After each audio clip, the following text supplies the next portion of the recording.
Hello guys, welcome back to my channel once again. Ngasigi video sidi mukbang oina tawjarake. Mukbang hawdringay mamangda ay mayamda nungayba phongdoksage adudi ngarangge aina video thagatpado aina expect tawba dagi hena views to yame. Thank you so much guys for supporting me and keep supporting me. Sigi aina mathel se icham chambane mayamna sudum tai aidi I'm obsessed with singzu lere aduga chaka yerumga se kango ina unupi na ngobne aduga dal phutpa ado si mayam se aina ngasi charaga chase. Let's do mukbang. So guys, chaba horase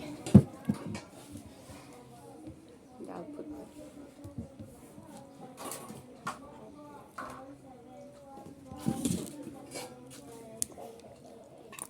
ina unupi yawa haraga mado yawningdre mukbangdadi yawningdi hai khangde aina phajana di convince tawne.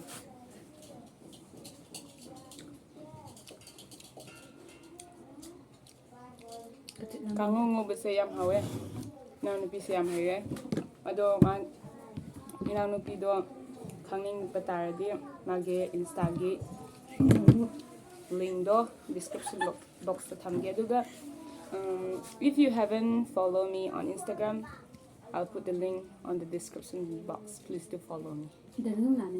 Oh my god! I'm so sorry.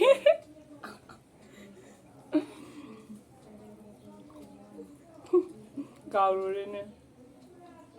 Erum.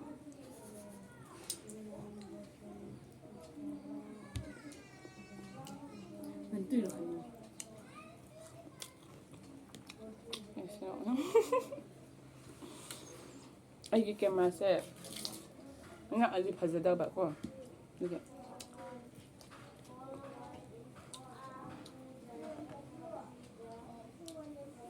싱주세 하we kaya mo naraso edi 싱주세 tok paidene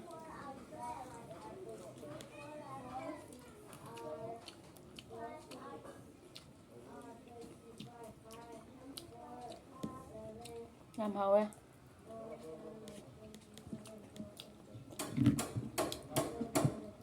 ngasi dalse aina phutpagira khangde yam hawe tai numitadi pamdabane.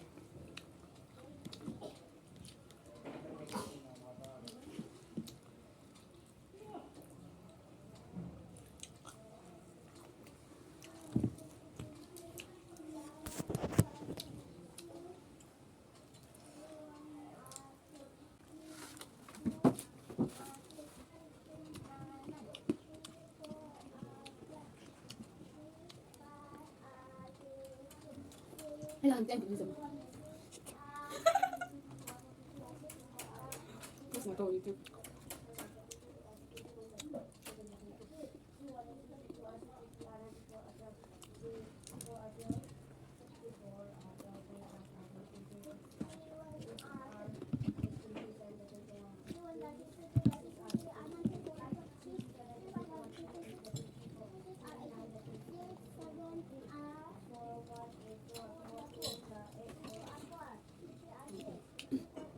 Ado mayam noi kamay tawrige noi gyo kari hay noi sang Minta mo to ng comment dito.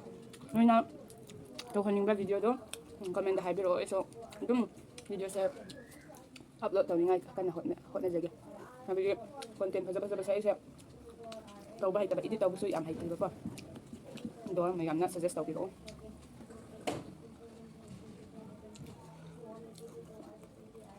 isa bang phaja na tawgi hay na kan ba niya habi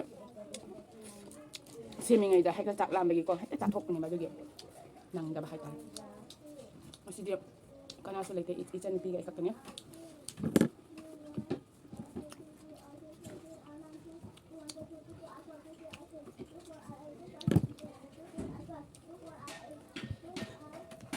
Jam hawe ngoy na matangda kari taw haningra like kari makel taw sira habido description sorry comment da habido hawe makel khara suwe ba ko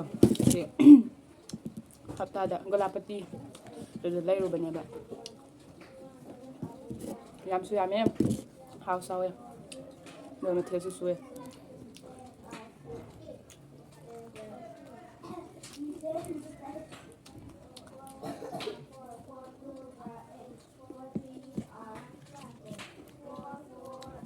ꯉꯁꯤꯁꯦ ꯁꯨꯇꯤꯅꯤꯅ ꯑꯉꯥꯡꯁꯤꯡꯁꯨ ꯌꯨꯝꯗ ꯂꯩꯔꯦ ꯑꯗꯨꯒꯤ background ꯁꯥꯎꯟꯗꯨꯁꯨ ꯐꯖꯔꯝꯃꯣꯏ ꯑꯗꯨ ꯑꯣꯏꯔꯁꯨ ꯉꯥꯛꯄꯤꯒꯅꯤ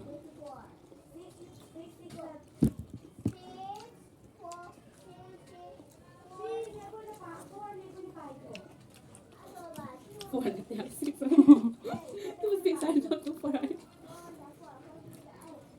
ꯑꯩꯁꯦ ꯇꯁꯦꯡꯅ ꯍꯥꯏꯔꯗꯤ ꯆꯥꯛ ꯆꯥꯕꯁꯦ ꯊꯨꯗꯕꯅꯦꯕ ꯑꯗꯨ ꯑꯣꯏꯔꯁꯨ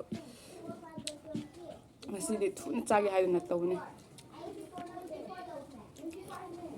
ꯑꯩ ꯀꯥꯎꯕ ꯑꯃ ꯂꯩ ꯉꯥꯏꯌꯣ ꯌꯥꯔꯦ ꯁꯤꯅꯦꯕ ꯂꯧꯔꯨꯕꯁꯦ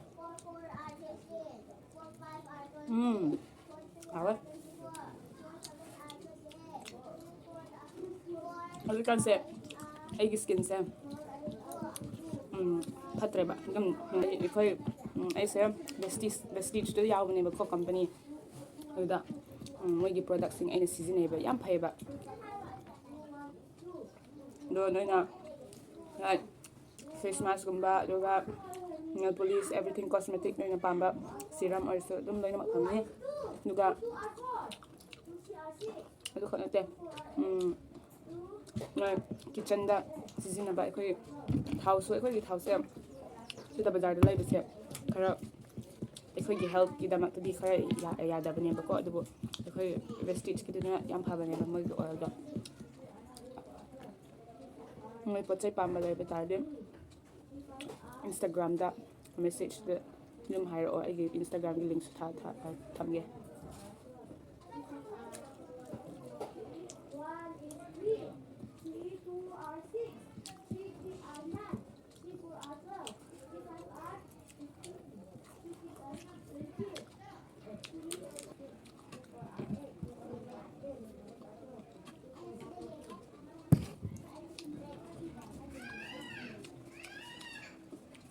ꯑꯗꯨꯒ ꯅꯣꯏꯅ ꯍꯦꯜꯠ ꯁꯄ꯭ꯂꯤꯃꯦꯟꯠꯁꯇ ꯄꯥꯝꯕꯁꯨ ꯑꯗꯨꯝ ꯂꯩ ꯑꯗꯨꯒ ꯍꯧꯖꯤꯛꯀꯥꯟ ꯑꯩꯈꯣꯏ ꯏꯟꯗꯤꯌꯥꯗ ꯑꯅꯝꯕ ꯖꯪ ꯐꯨꯗꯀꯨꯝꯕꯁꯦ ꯌꯥꯝ ꯆꯥꯅꯩꯗꯅ ꯑꯗꯨꯒ ꯗꯥꯏꯕꯦꯇꯤꯁꯁꯦ ꯌꯥꯝꯃꯛꯈ꯭ꯔꯦꯗꯅ ꯑꯗꯨꯒꯤ ꯄ꯭ꯔꯤꯚꯦꯟꯁꯟ ꯇꯧꯅꯤꯡꯉꯥꯏꯁꯨ ꯂꯩꯔꯦ ꯑꯗꯣ ꯂꯧꯅꯤꯡꯉꯗꯤ ꯍꯥꯏꯔꯛꯑꯣ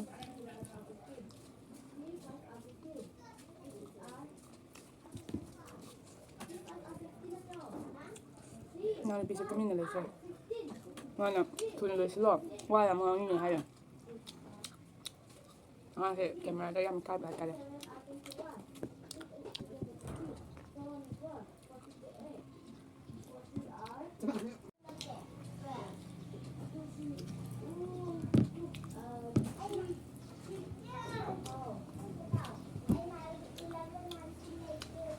Let's say we're going to give your man a smart head down.